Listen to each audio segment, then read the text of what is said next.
네, 여러분 안녕하세요. 네, 그동안 제가 좀 자막만 넣고 편집도 좀 어설프게 하고 그다음에 대본도 안 쓰다 보니까 제가 좀 생각해 보니까 제 유튜브에 좀 컨텐츠가 좀 질이 좀 떨어지는 것 같아서 제가 이번에는 어, 대본을 좀 작성하고 그다음에 좀 연습도 하고 그렇게 하고 한번 올려보려고 합니다. 편집도 열심히 해서 네, 참 많이 노력하고 있습니다, 여러분. 네.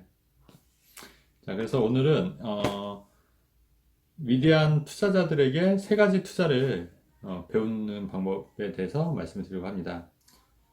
네, 이 위대한 투자자는 바로 외국 사람 아니고 바로 국내 투자자입니다. 국내 투자자들입니다. 이제 그 중에 첫 번째가 바로 어, 주식 투자 같은 경우에는 바로 이미선 헌법재판관 후보에게 배울 필요가 있을 것 같습니다. 네, 우리 이미선 헌법재판관 후보는 재산이 46억 6,900만 원 가운데 무려 76%인 35억 4,900만 원이 주식으로 보유하고 있다고 합니다. 네. 대부분 우리나라 사람들이 부동산으로 자산을 형성한 것과 달리 이미선 헌법재판관 후보는 무려 76%를 주식으로 보유하고 계시네요. 네. 좀 대단합니다. 네. 또 일부 주식은 내부 정보를 활용해서 수익률을 극대화시키겠다는 좀 의혹도 있는데요. 어, 설마 뭐 내부 정보까지 이용해서 주식 투자를 했겠습니까? 네. 그렇게 생각은 글쎄 모르겠네요. 네. 네, 어쨌든 헌법재판관이 뭐 주식 투자를 하지 말라는 법은 없죠, 여러분. 네, 하지만 우리 주식 투자를 내면은 대부분 9시부터 3시까지 근무 시간에 이제 주식을 해야 되지 않습니까? 근데 보시다시피 이 판사 같은 경우에는 검토해야 될 서류가 이 정도 되잖아요. 근데 그거를 근무 시간, 그거 검토할 시간에도 굉장히 바쁠 텐데, 9시부터 3시까지 주식 투자를 뭐 하셨다? 네. 네. 충분히 뭐, 멀티가 가능하시거나, 아니면 뭐, 충분히 뭐, 두 가지 일을 다 충분히 할 수 있는 대단한 역량을 소유하고 있다. 네. 근데 이분은 또 뭐, 자기는 잘 모르겠고, 남편이 투자를 했다고 말씀하시더라고요. 네. 배우자가 투자를 한 걸로 또 따지면 우리 두 번째 또 배워야 될 투자의 대가 김희경 청와대 전 대변인을 무시하지 못하겠죠. 이분 같은 경우도 자기는 잘 모르겠고 와이프가 알아서 했다 이렇게 말씀하셨습니다. 근데 사실 이게 은행에 대출해서 자서를 쓰러 가려고 하면은 본인이 직접 자필 서명을 해야 되거든요. 그래서 본인이 모를 수가 없어요. 대출을 받는다고 하면은. 근데 본인은 몰랐다고 어쨌든 말씀하시니까. 네, 이분 같은 경우에는 또 재개발된 흑석동 노른자 땅이죠. 사실 왜냐면 반포 바로 옆에 있고 또 9호선이 있는 흑석동의 흑석뉴타운에 재개발된 상가주택을 약 25억 원에 매입을 했는데 대단하시죠. 이 중에 10억 가량은 또 은행 대출도 충당했다고 합니다. 근데 여러분 아시겠지만 은행 대출이 요새 만만치 않아요. 잘 안 나오는데 뭐 이쪽에 뭐 은행이 아시는 분이 있었는지 어떻게 은행을 통해서 대출이 나와서 이제 재개발 투자를 했는지 잘 모르겠는데요. 향후 이 상가주택으로 나중에 아파트 두 채와 상가 한 채를 받을 수 있다고 합니다. 네, 참 대단하죠. 네.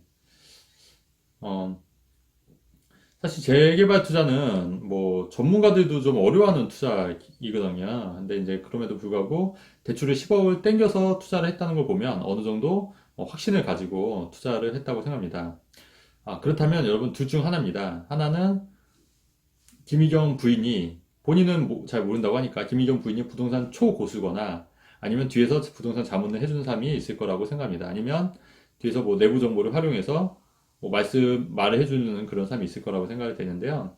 뭐 누군지는 모르겠지만 뭐 뒤에서 코치해준 사람은 엄청난 부동산 고수라고 생각하고요. 아, 물론 저보다 훨씬 더 낫다고 생각합니다. 네. 이분이 누군지 아신다면 여러분 찾아가서 상담을 꼭 받아보시면 좋을 것 같습니다. 네. 그리고 우리가 이제 세 번째 또 부동산 투자 대가한테 배워야 될 분은 누구냐면요. 바로 최종호 국토부 장관 후보입니다. 네. 이분 같은 경우에는 제가 한번 유튜브에서도 언급을 했었죠. 이분 같은 경우는 이제 2주택을 갖고 있고 분양권이 있었는데, 세종시에 이제 분양권이 있었는데, 지명 전 본인이 거주하는 분단 집을 이제 딸과 사이에게 증여를 했습니다. 근데 아무래도 딸한테만 증여하는 것보다 딸과 사이에게 양쪽으로 증여하면 증여세가 어떻게 되죠? 절감이 될 수 있겠죠. 네. 본인은 그 분당집에 본인이 직접 거주하면서 월세를 주기 때문에 딸과 사위는 또 다른 형태로 돈을 벌 수 있는, 네. 하지만 이럴 경우엔 증여세는 안 내죠. 증여세는 내지 않습니다. 아주 합법적인 절세 방법입니다. 네. 참 대단합니다. 만약 여러분들도 그 양도세가 너무 과하다고 생각하면 자녀에게 증여하는 방법으로 재산을 이전하는 것도 좋은 방법이라고 생각합니다. 네. 그래서 우리 세 번째 그 최종호 국토부 장관 후보한테 배울 점은 바로 절세 기술입니다, 여러분. 절세. 네. 첫 번째 이미선 헌법재판관 후보자한테는 주식 투자를 배워야 되고요. 김의겸 청와대 전 대변인한테는 재개발 투자, 부동산 투자를 배워야 될 것 같고요.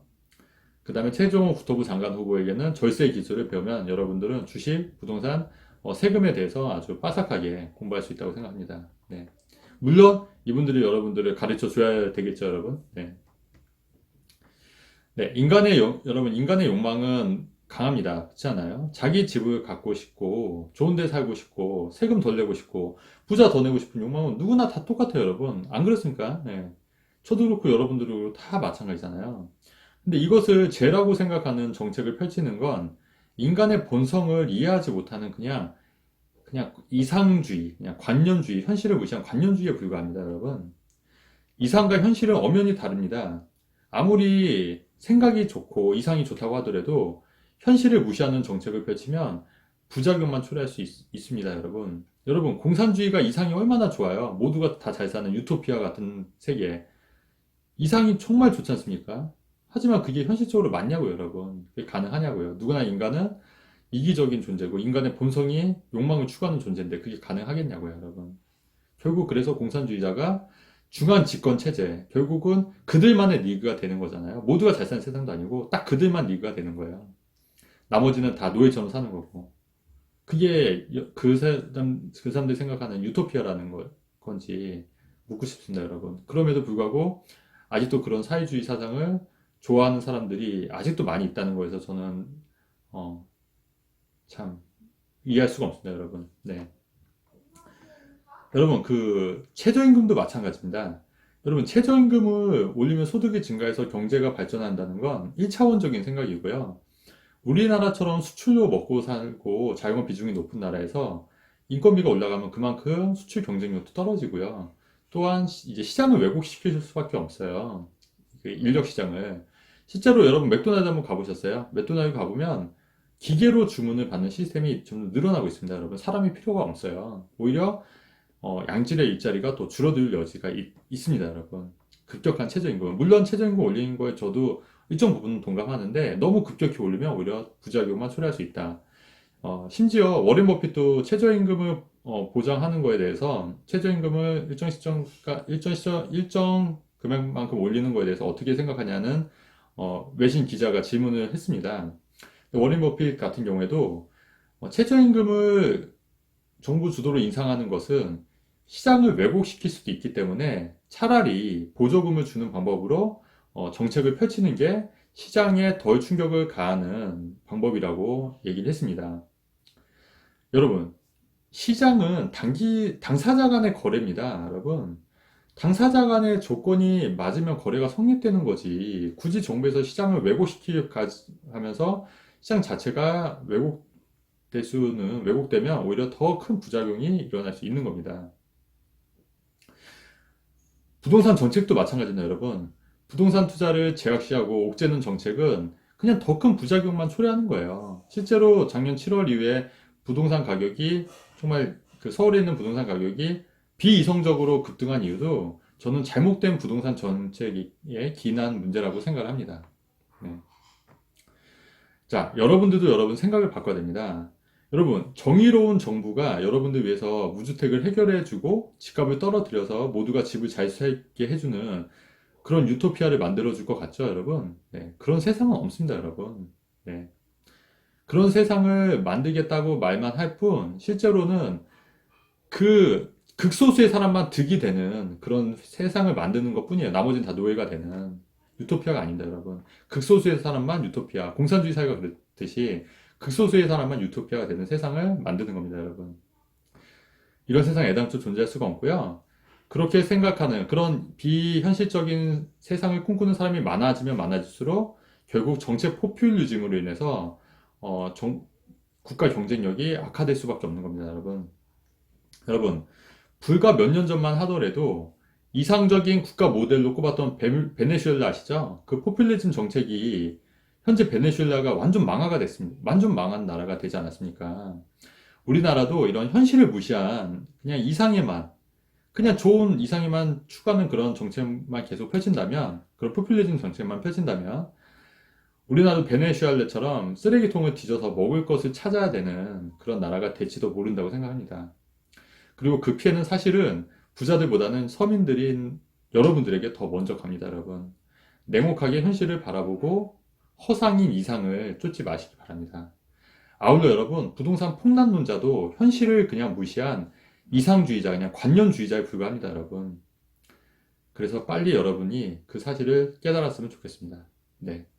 이번 영상은 제가 조금 준비를 좀, 대본도 쓰고 좀 준비를 했는데요. 어, 제 심성과는 좀 다르게 좀 강한 어조로 좀 얘기를 한 것 같습니다, 여러분. 네. 이 영상으로 많은 분들이 좀 더 많이 깨달았으면 좋겠다는 생각을 합니다. 네. 이 영상도 내용이 좋았으면 좋아요, 구독하기 눌러주시면 좋겠습니다, 여러분. 감사합니다, 여러분.